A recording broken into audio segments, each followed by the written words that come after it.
Welcome sa 1 week color challenge namin.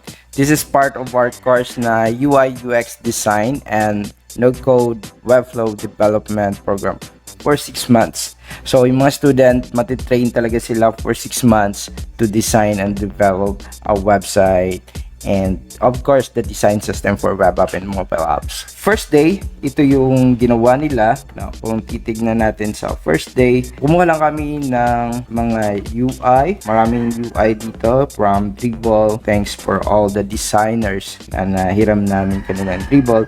And some of this is my students' trials. Let's see.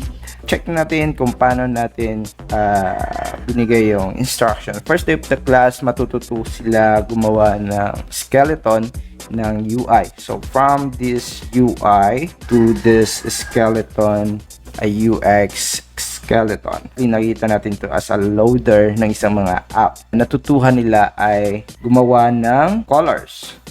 The primary colors, the secondary colors, and the accent color. Pag pinanood nyo tong ilang minutes na video natin, na kinat natin, yung mga student, makita natin paano nila nakuha yung accent colors and primary and secondary. Okay, let's watch this and subscribe. Pangalanan nyo lang ninyo. Para organize lang tayo, no? Lalo na yung mga editor na mga confirmed student na dito mag-edit sa ano. So, pwede nyo i-drag kung saan yung part dyan. Infinite canvas naman yung Figma, no? So, ngayon, pag mayroon na kayong frame, so, ang gagawin na natin, i-wireframe lang natin to, no? Kumbaga, i-reverse design lang natin. Kung may reverse engineer, i-reverse design lang natin. Dapat kasi nauna ang wireframe bago ang UI. Na? Okay. So, dito lang, bakit natin to gagawin? Para makita nyo lang yung kaibahan ng UI tsaka UX. Isa lang yung gayahin natin na pili lang kayo. Isang screen lang. Ako, clean up ko na lang para mas nakikita ko siya. Press nyo yung letter F kung nasa Figma kayo. Tapos, guhit lang kayo dito. So, walang ano dito wala muna tayong rules dito kung ilan yung gusto nyo, bahala kayo. So, turo naman natin lahat ng standard later on.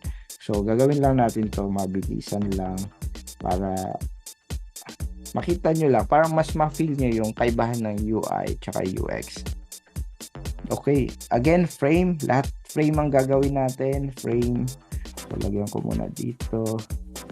Tapos, fill color. So, lahat lang muna gray. Pasok ko lang siya dyan. Lahat muna, box ang gagawin natin. Kasi sa web naman, or sa mobile, lahat naman talaga yan box. Lahat yun frame. So, okay? So, meron tayo ditong design. So, ito naman, ay pwedeng copy na lang natin mga to, no? Para hindi na tayo masyado nahihirapan. Ayan, tapos resize na lang natin. Ayan. Pwede natin palitan ng color para yan ang ating mga kumbaga elements ng design natin. At gagawin na natin tong yan, pwede nyo Command C tapos Command B. Yan. So, yan. Again wala muna tayo dito rules ng mga spacing tsaka sizes. So, ang ginagawa lang muna natin ay kumbaga draft ideas. So, pwede natin siya i-group kung gusto nyo i-group. Yan. Tapos, copy na naman natin. So, yung pag-copy, pwedeng Command C, Control C, or click nyo, tapos drag. Pero pindutin nyo yung option. Ano ba yung option sa Windows? Alt ba ang option sa Windows? Sorry guys, tagal ko na yung nag-Windows. Okay. Yeah, figure out nyo na lang yon. Basta drag, saka pitaw, parang copy-paste din siya. No. Alam nyo itong ginagawa natin. Pag nag-install kayo ng isang application or mobile or web app, di ba pag naglo-loading siya, parang ganito lang. Tawag dito kasi skeleton. Di ba? Parang loading, siya. Yan! So, meron na tayo guys ng wireframe. So, ang tawag dyan ay low fidelity wireframe. So, ito yung UX at ito yung UI. Bakit natin masasabi na maganda yung UX dito? Sa isang mobile application, ito yung pinaka part na gamit na gamit. Itong part na to, ang pinakagamit na gamit. Kaya yung button, no, na nandito sa cards ay napakaganda yung pagkaka-UX niya. Kasi ito yung pinaka-importanting button na both na sa screen na to. At yung way na scrollable siya, na slide, no, napakaganda rin. Sa isang mobile application, itong part na to ang napakahalaga. Kaya dapat andyan yung mga importante yung part. Okay. So, kumbaga ang UX kasi talaga na ang part ng UX ay to plan everything first bago siya i-UI. 'Di ba napakahirap na i-edit or ayusin kapag na-design na talaga siya. May colors na siya, may mga details na siya. Mas mahirap na i-edit 'yun. Instead, pag wireframe pa lang siya, madali mo siya ma-modify, maayos. No? Okay? So, yan yung kaibahan ng UX at UI. Alright. So, ngayon, tignan natin yung mga gawa nyo. Pero na bang gumagawa na iba? Ayan, yung iba dito. Ayan.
JR. Okay, tingnan natin kay JR. Sabi ka lang JR ha, kung anong medyo pwede ka magtanong. Meron kang hindi dyan na kukuha. Ano lang siguro sir, yung shape sa loob. Shape sa loob. Yes po.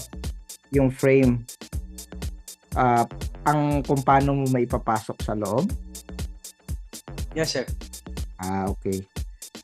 Pwede mo siya i-drag, no?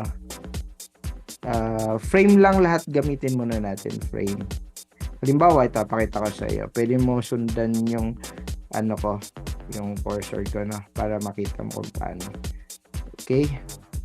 So, sundan mo na ito. Halimbawa, mayroon akong frame na ginawa dito sa labas, no? Sabihin natin, palagyan natin ng color para mas makita mo. Okay. So, ito, pwede ko siya i-drag dito, no? Pwede ko siya i-drag. Ito kasi, parang hindi siya frame. Shape siya. So, wag ka gamit ng shape. So, frame lahat. So, sabihin natin, ito yung pinaka frame mo, no? Frame. So, yung frame ang gamitin natin, ha? Okay, wag yung shape. Okay. So, halimbawa, create ka another frame. Ito. So, ipapasok mo siya dito.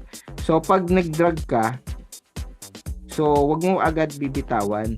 So, pag nag-drag ka, tapos lumabas yung color blue, ayan, lumabas na yung color blue. Saka mo na siya bitawan. So, kaya pag hinila mo na yan, sabay na siya, nasa loob na siya. Tapos, pwede mo siya tignan doon sa layers, doon sa layering ng frame 77 frame mo. Ayan. So, ganon. So, mayroon ding iba, bawa to. So, copy mo siya, or copy, tapos pindutin mo tong frame mo na papasukan, dito mo siya i-paste. Yan, nasa loob na yon. Yan, pwedeng ganyan na. Copy, sir. Thank you po. Okay.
So, sa pagkulay nito, gawa tayo ng box na 3. So, kumbaga, ito yung 60% natin. So, dito sa kinopya nyo, identify nyo dito, anong color yung 60% na ginamit dito. Ayan. At yun yung primary color. So, mostly, primary colors, yun yung mga backgrounds. Na? Kumbaga, yung 60% ng buong app, yun yung ginamit niya. So, dito sa akin na kinopy, yung background niya ay ito. Na? Then, the 30% is yung light colors. Kasi, ang 30% ng colors ng isang application ay ginagamit sa header, sidebar, or sa mga cards. Okay? So, yan. So, gawin natin white. At, accent colors, yung accent colors dito ay 2 actually. Pero ang pinaka main accent colors dito ay itong orange. So itong both naman na icon, so hindi natin masasabi siya na accent colors kasi ano siya, parang color ng icon yun eh. So pwedeng secondary accent, third accent, or ibang brand niya. So, mostly ang accent colors ginagamit sa mga buttons. So, dyan sa iba yung mga sample, makita niyo yan sa mga buttons. Okay, so nakuha na natin. So, itong blue, pwede siya another brand color din siya. Pwede rin another secondary background color. So, hindi ko siya masabi dito kasi isang screen lang ang nakikita ko ngayon. So, sabihin natin yan na lang muna. So, stick lang muna tayo lagi sa 3, no? Kahit may nakita kayong ibang color dyan, hanapin nyo lang ang Okay. So, dito, medyo iibahin ko lang yung color na nandito, no? So, sabihin ko, itong pinaka main frame ko, background ay yung 60%. Okay?